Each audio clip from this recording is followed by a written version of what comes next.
Paul est dirigeant d'une TPE. Il souhaite développer sa présence en ligne avec la création de son site web.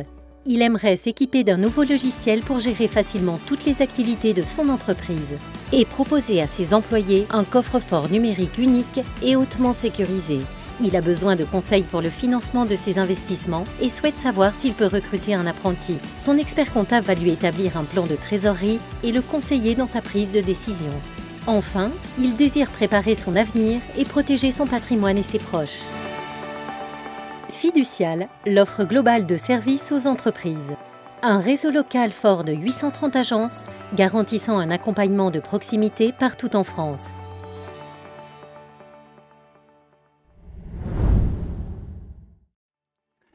Bonsoir Olga. Bonsoir Yann. On peut l'applaudir. Alors, venez, prenez toute votre place sur la scène. Hein. Mais non, mais bon, quand même. Alors, Fiducial, on l'a vu, c'est un interlocuteur de proximité pour les artisans. Justement, au quotidien, quels sont vos liens avec cette première entreprise de France ? Alors, c'est vrai que l'histoire qui lie Fiducial et les artisans, c'est une histoire de longue date, puisque ça fait un peu plus de 50 ans qu'on accompagne les chefs d'entreprise et les artisans en particulier dans un ensemble de services, comme on a vu, dont ils ont besoin au quotidien. Premier besoin, eh bien, la comptabilité, il faut en passer par là. Donc, l'expertise comptable avec la tenue de la comptabilité, l'établissement des payes, le conseil en gestion. On est également présent dans tout ce qui concerne le droit, avec Fiducial, Sophira l'avocat, dans ce qui va être la rédaction des contrats, la rédaction des conditions générales de vente. Et puis enfin, dans nos logiciels, puisque Fiducial est éditeur de logiciels, et on produit des logiciels vraiment adaptés aux artisans, notamment dans les métiers de la coiffure et du bâtiment. Et est-ce que vous avez des nouvelles offres pour les artisans en ce moment ? Alors, on essaye de se renouveler sans cesse chez Fiducial et on essaye bien sûr d'intégrer les nouvelles technologies. Notre offre logicielle, elle permet d'intégrer ces nouvelles technologies tout en ayant des produits qui ont vraiment une ergonomie très sympa et très facile d'emploi pour les professionnels. Et puis, on le sait, on va avoir un challenge avec la facture électronique qui nous arrive dessus et on va essayer de faire passer cette contrainte administrative pour en faire quelque chose qui permettra aussi de maintenir l'efficacité des artisans. Vous allez faire plaisir aux artisans avec ça.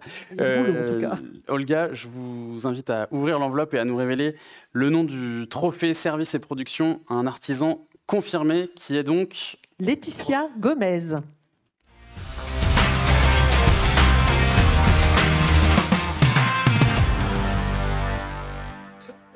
Alors, je suis Laetitia, gérante du centre Biodétente à Saint-Pierre-en-Faucigny en Haute-Savoie. J'ai créé mon centre il y a 17 ans dans le garage de ma maman. J'étais seule et maintenant j'ai une nouvelle structure avec 8 praticiennes qui travaillent à mes côtés. Alors, nous proposons dans le centre différentes prestations esthétiques comme donc les épilations, le maquillage, la pose de vernis semi-permanent. Mais vraiment notre spécialité, c'est les soins du visage. On cherche vraiment à développer pour apporter vraiment une prestation. Ce trophée représente pour moi une récompense de tout le travail effectué ces 17 dernières années de moi et de mes équipes. Laetitia Gomez, on peut l'applaudir bien fort. Je vous laisse venir sur scène. Prenez toute votre place ce soir, c'est vous qu'on célèbre. Alors Laetitia, vous êtes installée en Haute-Savoie, on l'a dit, et ça fait déjà 17 ans que vous avez ouvert votre institut. Mais à l'origine, vous aviez pour ambition de devenir prof de maths.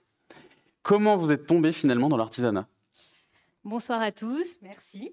Alors, pourquoi je suis tombée dans l'artisanat ? Moi-même, je cherche encore pourquoi. Je sais juste qu'en année de terminale, les maths ne m'appelaient plus. Je n'étais plus du tout en accord avec ça. Et j'ai eu un déclic. Je me suis dit, tiens, pourquoi pas être esthéticienne ? Et aujourd'hui, j'ai encore aucun regret. C'est vraiment quelque chose qui me plaît au quotidien. Bon, et depuis, vous avez quand même bien utilisé les mathématiques et vous savez bien compter puisque vous avez embauché à partir de 2011. Dès 2011, vous avez commencé à embaucher et puis aujourd'hui, vous êtes à la tête d'une entreprise de 6 salariés. Comment vous expliquez le succès de votre entreprise ?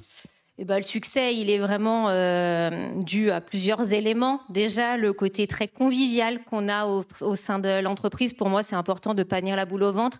Et les clientes le disent, en fait, on est comme à la maison. Les clientes, elles quittent les chaussures quand elles arrivent, elles mettent leurs chaussons. Enfin, c'est vraiment comme à la maison.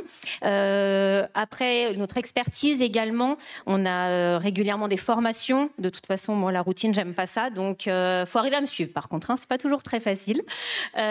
Voilà. Et puis, surtout l'humain qu'on met au cœur de notre métier, ça c'est vraiment pour moi la base. Et ben bravo à vous, on peut l'applaudir bien fort.